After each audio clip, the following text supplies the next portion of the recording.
नमस्कार दर्शकों, मैं संगीता श्रीवास्तव दूरदर्शन प्रयागराज के स्वास्थ्य कार्यक्रम में आपके सामने हूँ। आज हम बात करेंगे मौसमी बीमारियों के उपचार को लेकर और सावधानियों को लेकर। हमारे साथ स्टूडियो में जो मेहमान डॉक्टर आपके सामने हैं, मैं आपका परिचय उनसे करा दूं। सबसे पहले मेरे बाईं ओर डॉक्टर बिलाल अहमद जी हैं, यूनानी मेडिकल कॉलेज के एसोसिएट प्रोफेसर। बहुत बहुत स्वागत है आपका। उनके बाद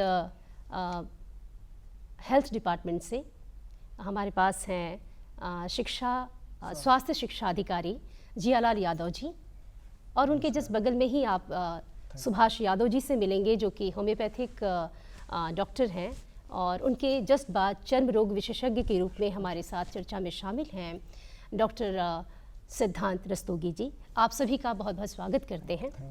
और मौसमी बीमारियां हैं, बहुत सारी बीमारियां इस वक्त परेशान कर रही हैं, लेकिन उनमें ख़ास बीमारियों की मैं बात करूं डॉक्टर साहब, तो बिलाल साहब आपसे बात करेंगे डॉक्टर साहब कि यूनानी मेडिसिन में जो अभी हम देख रहे हैं, स्किन की प्रॉब्लम है, पेट दर्द की बहुत प्रॉब्लम देख रहे हैं, बुखार बहुत आ रहा है, किस तरह की सावधानियाँ और किस तरह के उपचार यूनानी मेडिसिन में उपलब्ध हैं?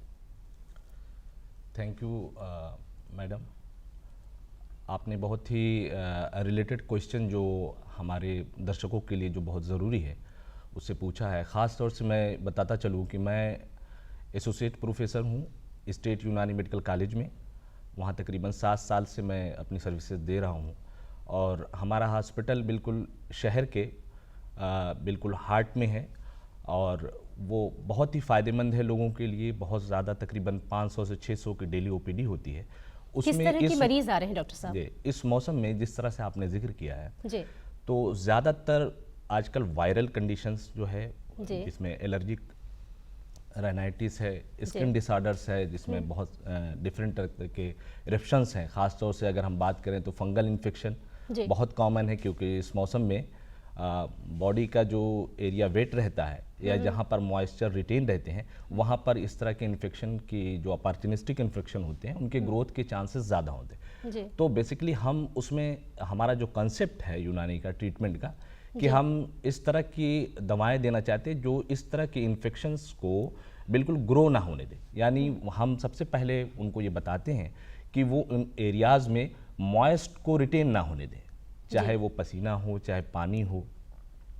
तो और दूसरा ये कहते हैं कि जब भी कपड़े पहने तो वो कॉटन के कपड़े पहने, लूज और कॉटन के कपड़े पहने, ताकि जो पसीना है वो एब्जॉर्ब हो। ये एहतियात लोगों को बरतने हैं, जागरूक होना जी। उसके साथ फिर हम आते हैं कि उनका ट्रीटमेंट कैसा किया जाए जो वो बिल्कुल उसमें रिकरेंस ना हो, क्योंकि हम देखते हैं ये मरीज़ कुछ दिनों के लिए दवा चलती है, 1 हफ्ता 10 दिन के बाद लगता है बिल्कुल ठीक हो गया इन्फेक्शन, फिर जैसे ही दवा छोड़ता है दोबारा उसको इन्फेक्शन हो जाते हैं फिर से। ये एक बहुत ही कॉमन प्रॉब्लम है इसके साथ।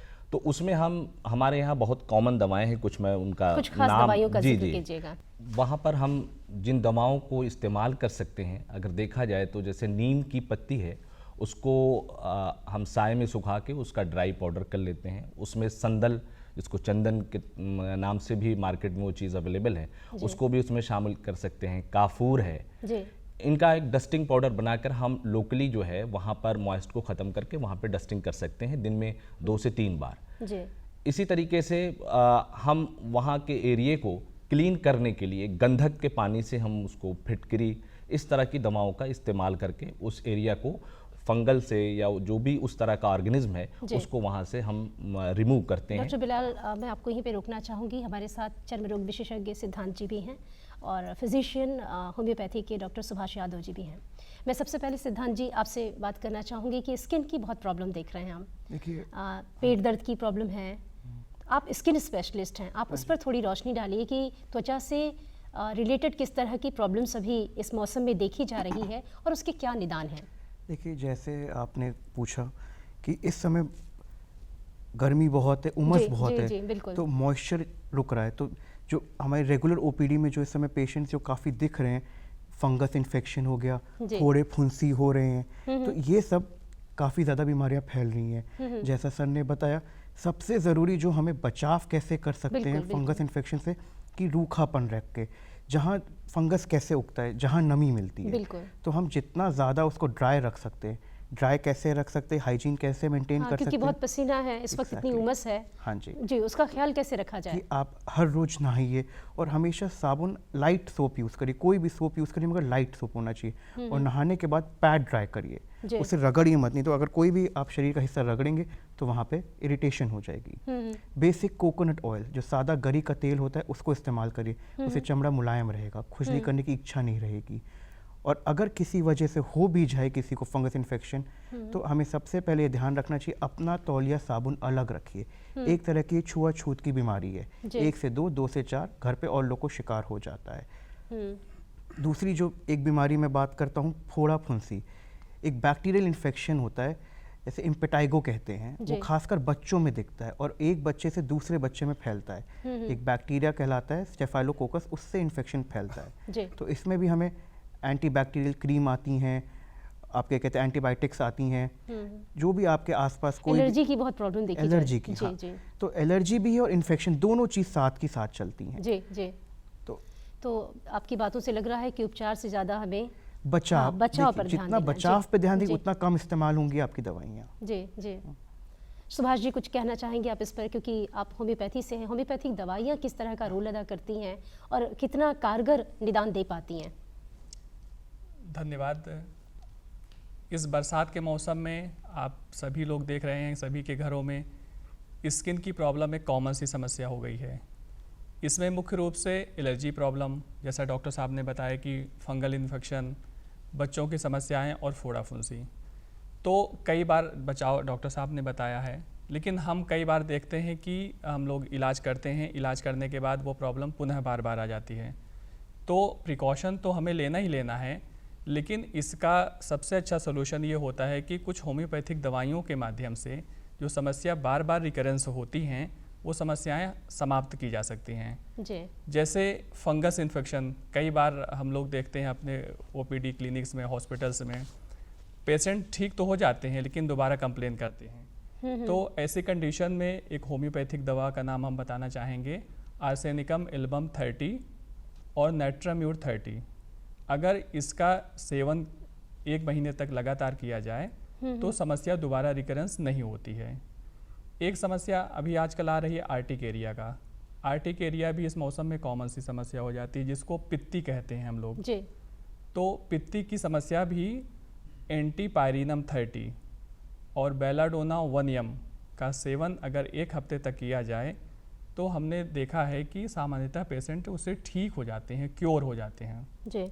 आप फिजिशियन हैं डॉक्टर साहब, तो इस पेट दर्द की जो समस्या आ रही है, बुखार आ रहा है, उस पर भी कुछ बताएं। बहुत अच्छा प्रश्न आपने किया है जी।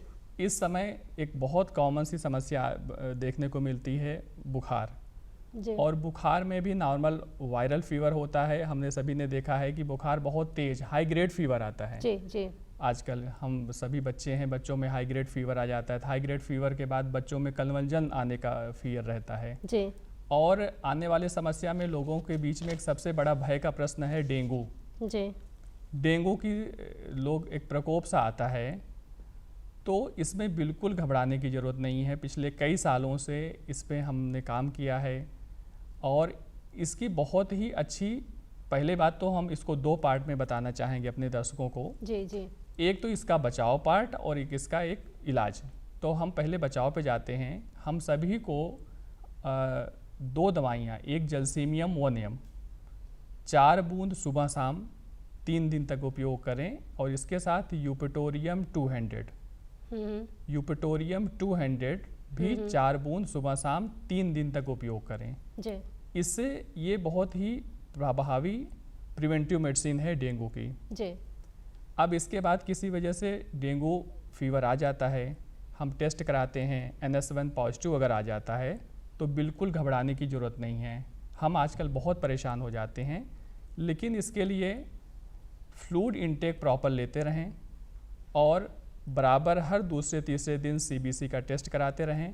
और जैसे फीवर आता है तो पैरासीटामोल का सेवन जरूर करें, लेकिन उसी के साथ अगर ये जो हम दवाइयाँ होम्योपैथिक का जिक्र। डॉक्टर सिद्धांत साहब, माफ़ कीजिएगा, मैं वापस पहुंचना चाहती हूँ। सिद्धांत जी, आपसे ज़रा से ही बात हुई है, त्वचा रोग, काफ़ी एलर्जी है, फुंसी है, बहुत सी चीज़ें, किस तरह की दवाई और प्रिकॉशंस आप उस पर बात कर रहे थे लेकिन बात अधूरी थी, आप उसे थोड़ा सा बढ़ाइएगा। प्रिकॉशंस सबसे ज़रूरी, खासकर गर्मियों के मौसम में जितना ज़्यादा हाइड्रेटेड रह सकते हैं, कहने का मतलब पानी पीजिए, जितना साफ सफाई रख सकते हैं उससे बचाव हो सकता है। हमने फंगस की बात करी, आपने एलर्जी की बात करी, फोड़ा फुंसी, तो जैसे मैंने बताया कि फोड़ा फुंसी बच्चों में होता है, वो भी कंटेजियस होता है, एक बच्चे से दूसरे बच्चे में फैलता है, और घर में अगर एक बच्चे को हो गया तो 4-5 बच्चों को हो सकता है। प्राथमिक तौर पर क्या कुछ दवाइयाँ भी है या कुछ पाउडर फॉर्म में ऐसा कुछ?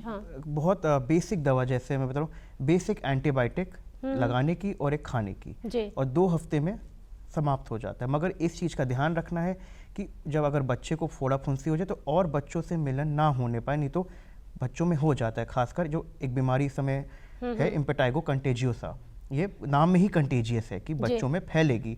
और फंगल इन्फेक्शन के जैसे मैं पहले जिक्र कर चुका हूँ कि अपना तौलिया साबुन सब अलग रखें कि ताकि फैले ना। ये सब छुआछूत की बीमारियां रहती हैं। जी जी। अब मैं स्वास्थ्य शिक्षा अधिकारी के रूप में हमारे बीच जियालाल यादव जी हैं। सरकारी योजनाएं इन मौसमी बीमारियों से लड़ने के लिए क्या कवायद कर रही हैं, किस तरह के अभियान चल रहे हैं, उस पर रोशनी डालने के लिए आपसे आग्रह करती हूँ कि कुछ जानकारी जो हमारे दर्शकों के काम की है प्लीज़ साझा करें। Thank you madam, thank you Doordarshan को कि इतने महत्वपूर्ण टॉपिक को आप लोगों ने रेज किया है। ये इस समय बहुत ही महत्वपूर्ण है और इसमें जागरूकता ही महत्वपूर्ण चीज़ है इन सभी मौसमी बीमारियों में, और ये दूरदर्शन के माध्यम से लोग इससे जागरूक होंगे, ये इसमें महत्वपूर्ण चीज़ है। और इस रही बात मौसमी बीमारियों को दूर करने के लिए, इससे निदान के लिए सरकार की तरफ से बहुत महत्वपूर्ण प्रोग्राम चलाया जा रहा है, संचारी रोग दस्तक अभियान। ये पूरे प्रदेश भर में 1 जुलाई से 31 जुलाई तक चलने वाला है। इसके लिए लगातार। ये कब से शुरू हुआ था डॉक्टर साहब, ये भी बताइएगा? शुरू हुआ था 2018 में। 2017 में काफ़ी बच्चों की डेथ गोरखपुर साइड में हुई थी जनपद में, तो उसके बाद सरकार ने इसको संज्ञान लेकर के इसको बहुत ही प्राथमिकता, सर्वोच्च प्राथमिकता के साथ ध्यान दिया। तो पहले ये गोरखपुर जिले के आसपास के जिलों में, गोरखपुर बस्ती मंडल में 7-8 जिलों में ये शुरू हुआ और बहुत बढ़िया रिजल्ट रहा इसका। तो इसके बाद सरकार ने पूरे प्रदेश में संचारी रोग अभियान, दस्तक अभियान शुरुआत कर दिया, और इसका असर रिजल्ट ये रहा कि आज जो पहले 2018 के पहले जो बच्चों की डेथ होती थी इस मौसमी बीमारी संचारी रोग और मस्तिष्क ज्वर वगैरह से, उसमें 90% की कमी हो गई है। डेंगू से बचाव के लिए भी कुछ क्या योजनाएं काम कर रही हैं? डेंगू के बचाव के लिए पूरा ये जो संचारी रोग अभियान उसी का एक पार्ट डेंगू भी है। तो उसके लिए 17 विभाग मिलकर काम कर रहे हैं। स्वास्थ्य विभाग उसका नोडल विभाग है, जिलाधिकारी महोदय की अध्यक्षता में पूरे सारे विभाग उनके अंडर में आते हैं, तो पूरा एक समन्वय बैठक होती है और उसमें सारे विभाग अपना अपना जो योगदान है, जैसे शिक्षा विभाग है वो जागरूक करता है विद्यालयों के माध्यम से बच्चों को, और पंचायती राज विभाग है, नगर निकाय का बहुत बड़ा रोल है इसमें कि पानी इकट्ठा ना हो, तो उसके लिए मच्छर विरोधी कार्यक्रम किए जाते हैं।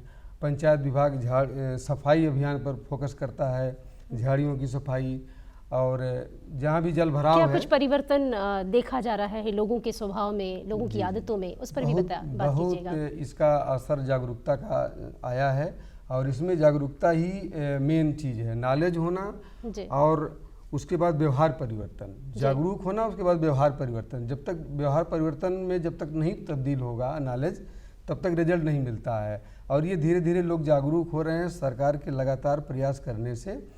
लोग अब सफाई पर बहुत फोकस होने लगा है, हर जगह आपको डस्टबिन मिल रही है, घर घर से कूड़ा अब उठने लगा है, और अब लोग इतने जागरूक हो गए हैं कि खुद ही फ़ोन करके, जहाँ नहीं उठ रहा है लोग फ़ोन करके बुला रहे हैं, अपनी IGRS पर शिकायत डाल रहे हैं कि हमारे यहाँ कूड़ा की गाड़ी नहीं आ रही है।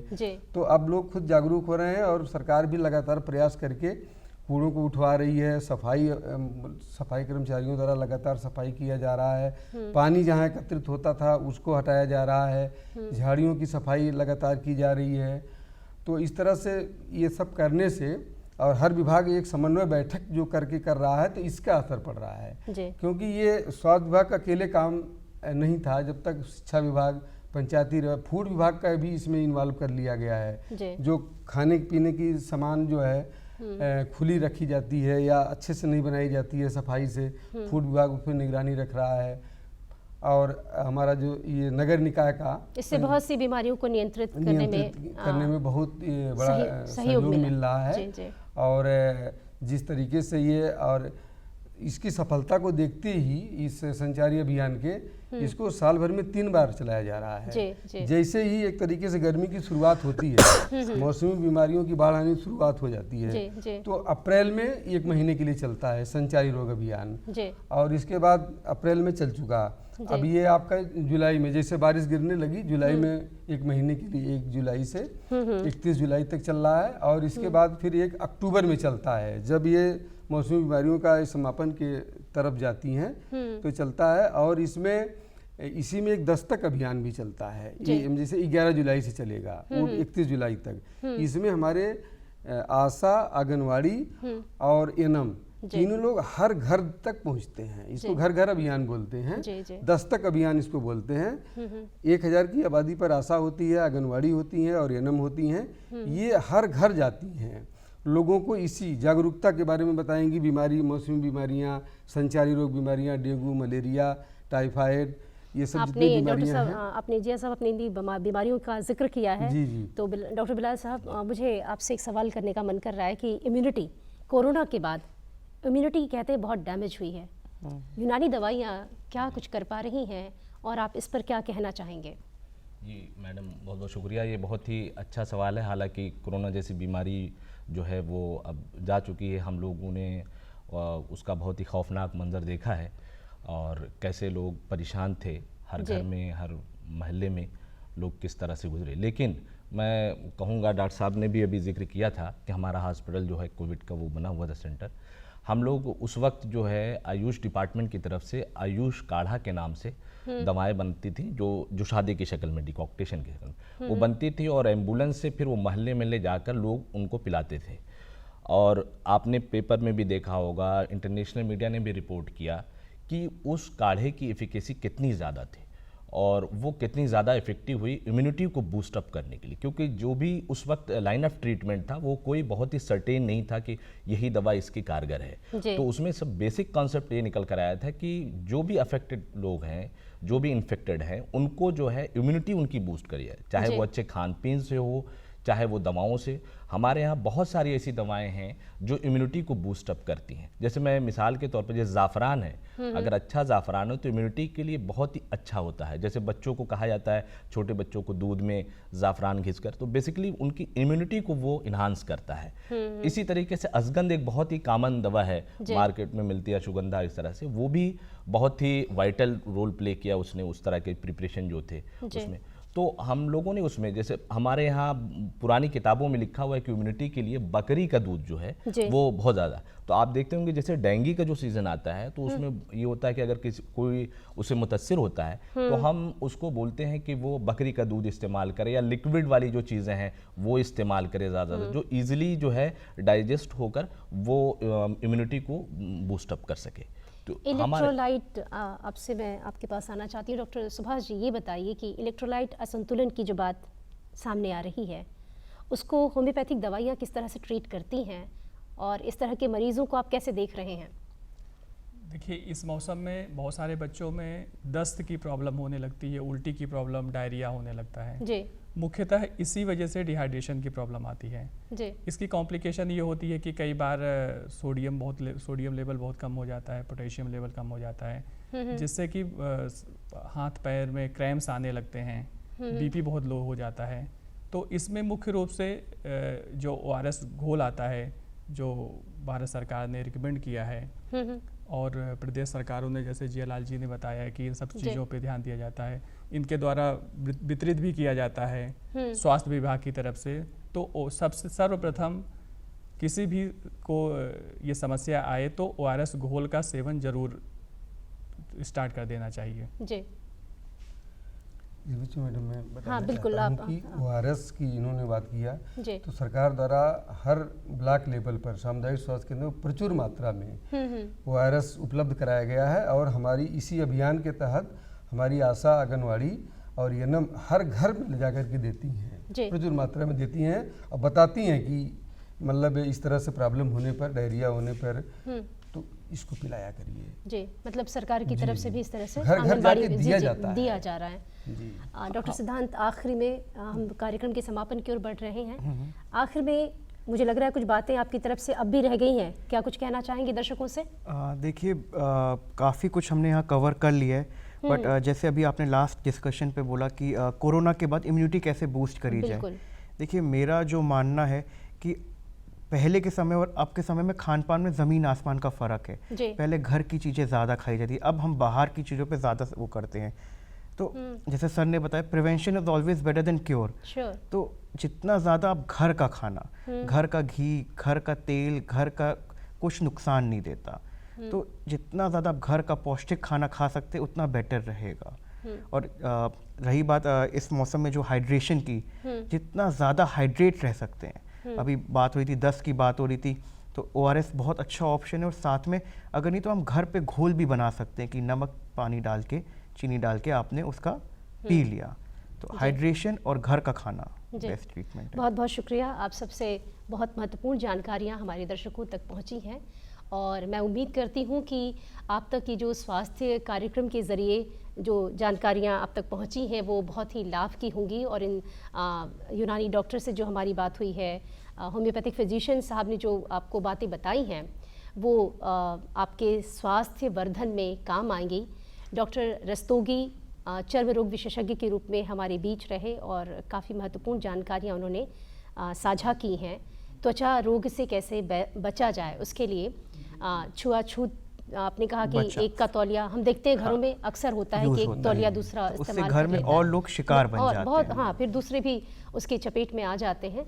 तो हम कहा गया कि बचाव उपचार से ज़्यादा बेहतर है। हमने चारों मेहमान विशेषज्ञ डॉक्टरों से बात करने के बाद यही महसूस किया कि हम सभी को बीमार पड़ने से पहले या बाद भी बचाव के पक्ष पर ज़रूर ध्यान देना चाहिए। आप सभी का बहुत बहुत शुक्रिया कि आप तशरीफ़ लाए और स्वास्थ्य कार्यक्रम में शरीक हुए। स्वास्थ्य शिक्षा अधिकारी ने बहुत महत्वपूर्ण जानकारी सरकारी योजनाओं से रिलेटेड यहाँ पर बताई हैं। मैं उम्मीद करती हूँ कि जो लोग अब तक अनजान रहे होंगे बेशक वो इसका फ़ायदा उठा पाएंगे। और साफ़ सफाई का एक पहलू जो बहुत मजबूत पहलू है और हम प्रयागराज को ही देख रहे हैं, काफ़ी कुछ बदला है। तो स्वास्थ्य के लिहाज से भी हम देखें तो हम पाएंगे कि कुछ बेहतरी तो ज़रूर हुई है, मगर अभी भी बहुत कुछ बाकी है। तो हमें वहाँ पर अपने अंदर ही अपने व्यवहार में वो चीज़ें लानी होंगी। आसपास साफ़ सफाई का हम ध्यान रखें, अपने स्वास्थ्य का ध्यान रखें। गर्मी का मौसम है, उमस बहुत ज़्यादा है, तो ज़्यादा से ज़्यादा पानी का इस्तेमाल करें, पानी का सेवन करें। और इलेक्ट्रोलाइट जो असंतुलन है उसको कैसे हम दूर कर सकते हैं, डॉक्टर साहब ने बहुत अच्छे से बताया है, तो उसका भी हम ध्यान रखें। मैं अब आपसे इजाज़त चाहती हूँ। अगली कड़ी में किसी और विषय पर और स्वास्थ्य के बारे में आपके लिए बहुत उपयोगी जानकारी के साथ फिर उपस्थित होंगे। तब तक के लिए नमस्कार। Thank you.